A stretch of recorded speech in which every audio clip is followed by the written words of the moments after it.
These are scary, scary times right now that we are living through. I've got like 6 things we're going to talk about that will impact directly the price of gold and the price of silver. But guys, if you're feeling a little scared, if you're feeling a little, I don't know, anxious, I don't know what the word is, depressed, you're not alone. There is so much going on right now in our world. I know I come on here and I'm Mr. Happy and enthusiastic, and yes, I am, okay? And I think at my heart I am. But man, right now, everything that's going on just in the United States, but also in the world, is cause for some major, major concern. And on top of that, we got our arses handed to us last 3 days with the silver price. Let's go look at that.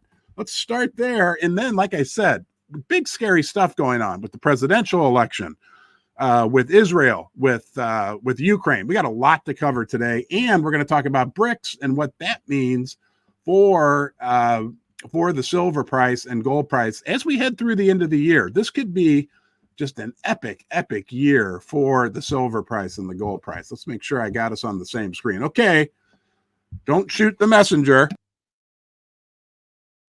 Excuse me, I have to turn my microphone off every once in a while, guys. I am suffering from a horrific summer cold, but here is what's gone on the last, well, let's see, that was mid-May, right? $32 silver. End of May, $32 silver. Just last week, a triple top, I'm going to call it, in silver, right around, almost 3150 range. And we were so excited right here. Right? That was the 15th. I think that was Tuesday. We were talking about silver. It needs to get above $34, $32 to really make a big run. And you know what, guys? It did not happen. That doesn't mean it's not going to happen, because it is going to happen. This, what I'm calling a triple top right here, is very, very rare. So when this comes back up to this level, okay, that will be a triple top at the 3250-ish range. It will very likely be broken. But let's look at the bad news here. Let me draw this for you on this chart. If you can see, we were going uppity, uppity, uppity, uppity with the silver price since February, right? 22 bucks an ounce, all the way up to $31, $32 per ounce. And we broke through it. Now, today's not shaping up much better, okay?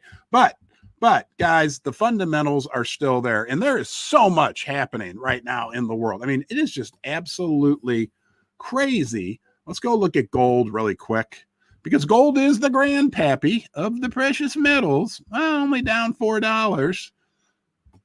And full screen. Let's look at a 1-year chart of gold and see how it's holding up. Because gold really, wow, that doesn't look too bad there, Buttercup. Looky, looky. I didn't even look at this. Here, let's draw a line on this chart. Okay. Well, no, maybe that doesn't look so great. Why is that not going all the way over there, I wonder? That goes through. Oh, here we go. What date is that? 7. That is not up-to-date data. We're at 2,400. I think we're still above it, though. Here. Here we go.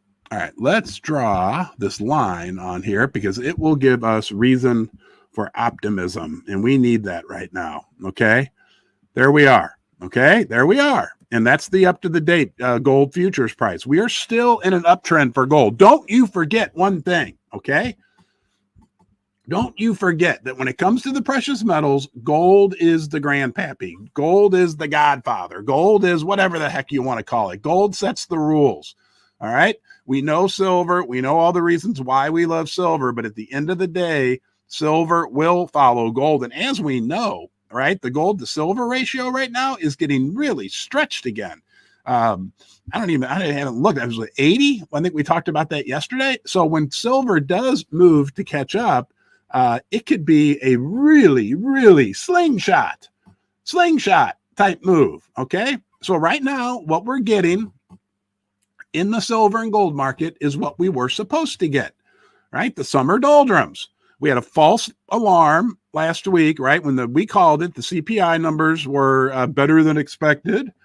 The unemployment went up. All that was favorable for the Fed becoming looser with monetary policy.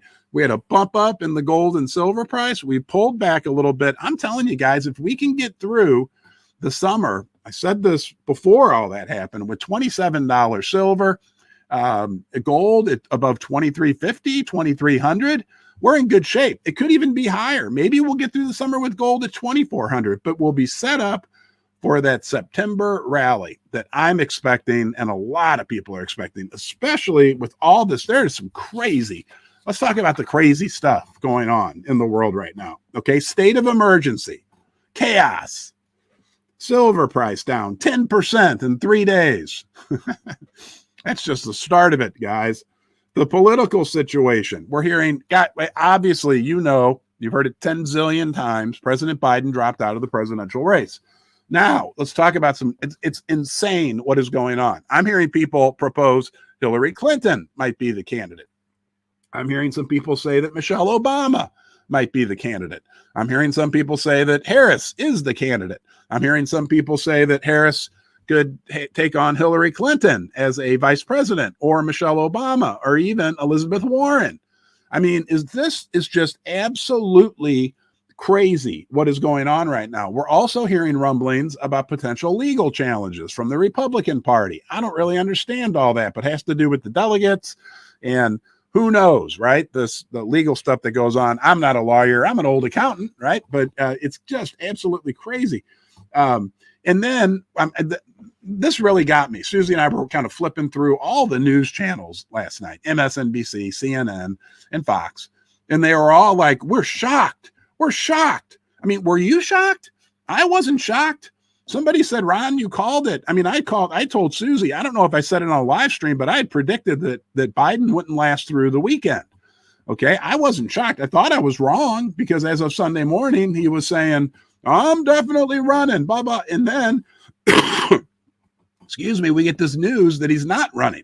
I mean, we have chaos right now in this country. When at the same time, okay, at the same time, think about this. Just a week earlier, we had an assassination attempt on the Republican candidate, right? Missed by an eighth of an inch, a quarter of an inch. I mean, is this crazy town that we're living in right now?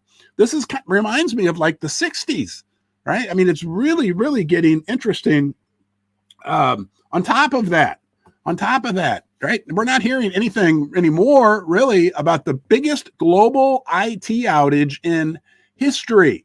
And it gets very interesting. Now, I'm going to say, I don't know any of this for sure, but I'm hearing some people say that CrowdStrike, okay, is very involved with the U.S. government. I also heard that CrowdStrike was very involved with something to do with the Russia hoax, whatever, Trump stuff that went on, that Clinton's involved. I even heard that Jeffrey Epstein was involved with CrowdStrike.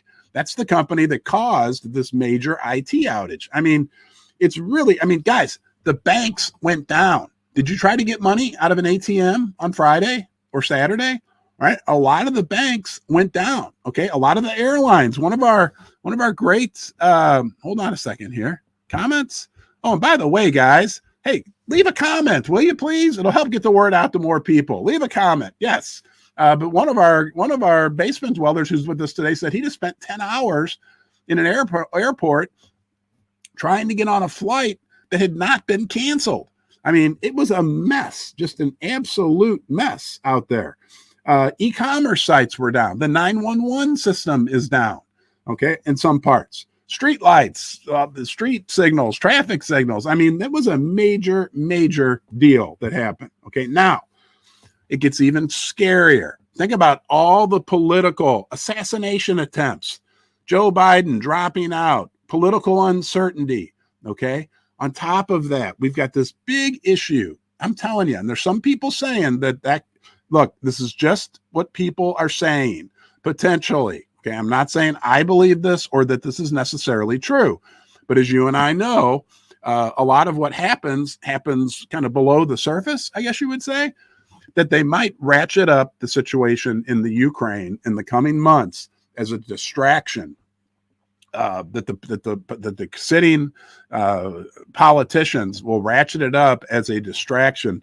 It could get very, very, very ugly. Okay, they want chaos, and I don't know. You know, I mean, it's a little scary right now. I'll admit, I'm a little scared.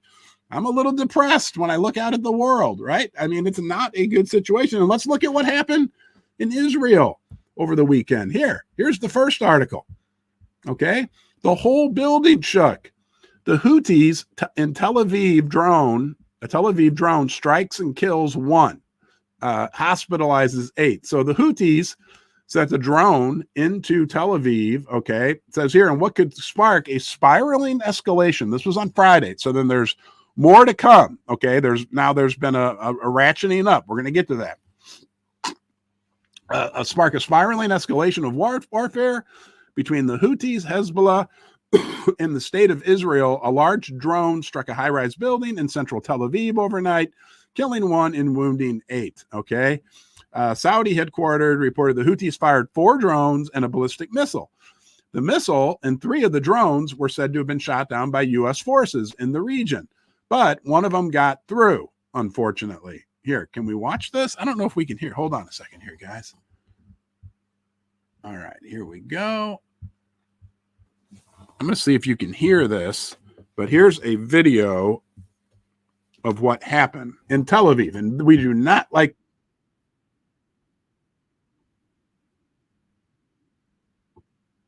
Yeah, there it was. Let me know if you could hear that. I don't think you could, and I know how to fix that. So that happens. All right. And then let's see what people say about it. The whole building shook. This is in Tel Aviv. Okay. Scenes at the moment. The drone exploded. Here it is. Right. Coming in. Very unfortunate. And this was actually supposedly, possibly shot toward the U.S. Embassy. There's a picture down here somewhere. Okay. It's on the next article. Let's go to the next one. So the Houthis send in a drone into Tel Aviv. The Israelis shoot back yesterday, I think it was. Houthis warn no red lines and counterattack after Israel bombs Yemeni port. Okay, Israel confirmed on Sunday that its military forces launched a retaliatory airstrike against the Hodeidah airport, a key Yemeni port in the Red Sea, and the second largest in the country. Okay, so it is still burning. Let's see if we can play that one. View replies. Okay, here we go. Yeah, there it is. Massive fire. Absolutely. I mean, guys, this is big stuff going on. It doesn't seem to be front page news. Netanyahu says, if you mess with us, we're going to destroy you. Of course, tonight in Iran. Here we go. This is the picture. This is Tel Aviv. This is the Iranian drone. Okay. And I guess it hit this building. That, my friends, is the U.S. Embassy. So some people are proposing that maybe this was actually headed toward the U.S. Embassy. I don't know, but it is definitely an escalation that is occurring right now in the world. We don't like it. That's why we hold silver. That's why we hold gold. Okay. Is it a big opportunity for gold? Let's hit this one more article that I think points out what is happening in the world, because as this is all, think about this, as all this is going on in the world, what is the world thinking right now? They know what's going on in Ukraine. They know the U.S. involvement in that. Okay. Most Americans don't understand the U.S. involvement, but the world understands. They know what's going on in Israel. They know the U.S. involvement in that. What do you think the world is thinking right now? And what do you think that has to do with the price of silver and gold, right? Or the value of silver and gold? This actually comes from a website called Cryptopolitan, but I thought it was a very good article that talks about what's going on with the BRICS, okay? And it talks about gold, okay? BRICS lay out the blueprint for de-dollarization. Of course, there's President Xi and President Putin, good buddies. All right, let's go down here. BRICS is still dead set on dethroning America and its dollar as the world's reserve currency. The boys added some heavy hitters earlier this year: the UAE, Egypt, Iran, and Ethiopia. They also sent an invite to Saudi Arabia, the world's top oil producer. But Mohammed bin Salman said he's still thinking it over. Now, he did not officially renew his petrodollar agreement, although there's some controversy over whether they actually had to renew it or if it was officially needed to be renewed. But nonetheless, they didn't officially renew their petrodollar. They're kind of playing both sides of the coin. If Saudi Arabia jumps on board, BRICS will control 42% of the global oil and gas market. And that could seriously flip the script on how oil deals are done. Okay.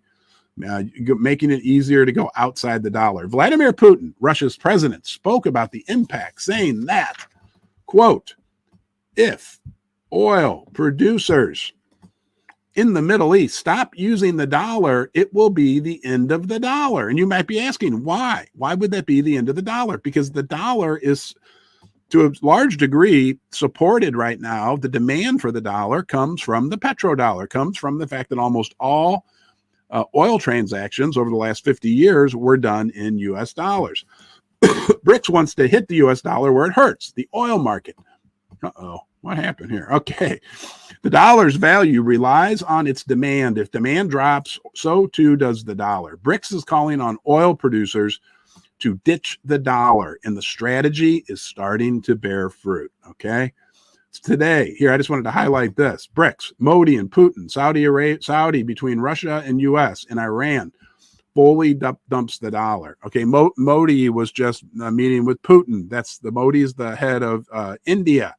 Don't forget, guys, India and China have 1.4 billion people each, 2.8 billion people, which is like 9 times that of the population of the United States. This is all happening right in front of us, okay? There's Putin with North Korean President Kim Jong-un, okay?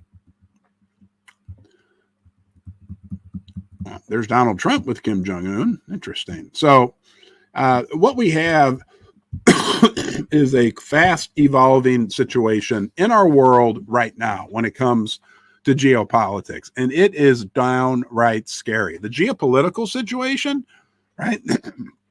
The world ganging up, essentially. Can we say that? Are they ganging up on the United States? Right? We don't like it. A lot of us are in the West. A lot of you are in Canada, United States, G7 type nations. But is the rest of the world ganging up on the United States? And what will that mean for the price of gold and silver? I'm going to talk to you tomorrow in depth about the unit. Okay, guys, there is a massive, massive big news event that could happen on October 22nd, October 23rd of this year.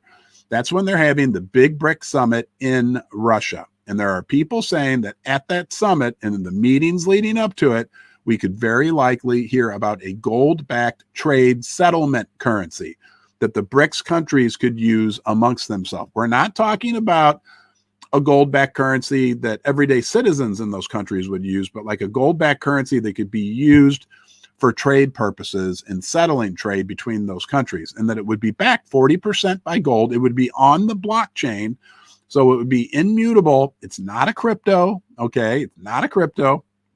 And people are saying that it could present massive competition even for Bitcoin, right? That this new unit currency could really potentially throw a wrench into the whole Bitcoin thing, because it will be backed by physical gold. And then the other 60% will be backed by local currencies that will also be required to one extent or another to be backed by gold. The world, it sure feels like, right, as they're ganging up on the United States, they're using precious metals. And can you blame them? I mean, I think they actually they thought about trying to use other things to back up this trade settlement currency. And they basically came to the conclusion, like, there's nothing as good as gold, right? Oil's next to impossible. It gets consumed. It's hard to grade. There's, it's flowing everywhere. Wheat, whatever. They came back to gold. Does it make sense, right? That the Bank for International Settlements, just the Basel III, just a few years ago, that they made gold a tier 1 asset. They moved gold, physical gold, up to the same status as government bonds, as cash. Okay, tier 1 asset. Does that make sense? Does it make sense that the world central banks all over the world, right? And this isn't really like front page news, but the world central banks have been repatriating their gold for the last, number of years. And on top of that, did you hear? Have you heard that the world central banks are also buying a lot of gold. So it's going to be interesting. I'm going to dive in a little deeper tomorrow on this unit subject. So make sure you join me. Hopefully I'll get to feeling better. I hope you're feeling better. I've been sleeping with one of those CPAP. Oh, I forgot to. Oh my gosh. I got to say thanks to the sponsors. Thank you, First Mining Gold, for sponsoring Ron's Basement. You can learn more about them at firstmininggold.com. Thank you, Fortuna Mining, for sponsoring Ron's Basement. And of course, our friends, let's go check, guys. We haven't done this. I know it's been difficult. Let's check. Press the magic Pinbex button. This is an old quote from about 45 minutes ago. Down $11 on gold, down 33 cents. I'm going to press the button on 1, 2, 3. And we're down more. That wasn't supposed to be like that.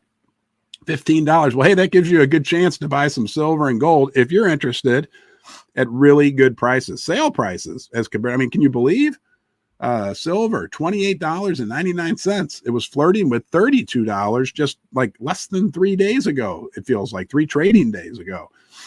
So if you want to get your hands on some silver, gold, or platinum, I like Pinbex. I'll never tell you what you should do, but I will say that you should at least consider them.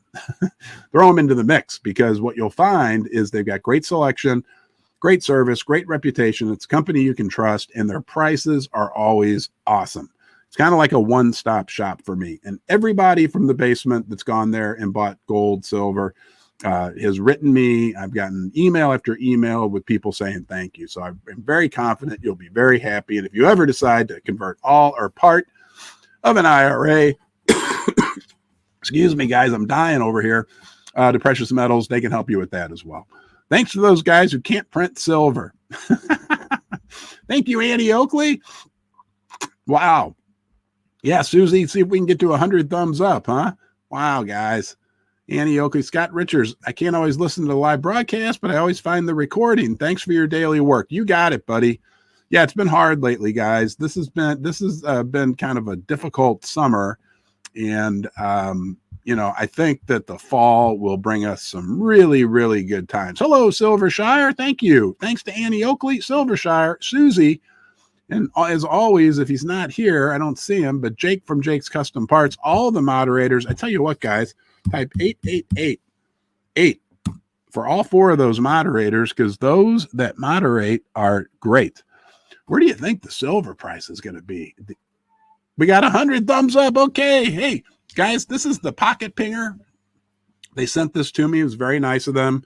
One of the basement dwellers, and it's a way to test silver, but I use it to ring 10 dings of the silver. You're going to hear some silver ringing here. Okay. That's for the 100 thumbs up. Thank you.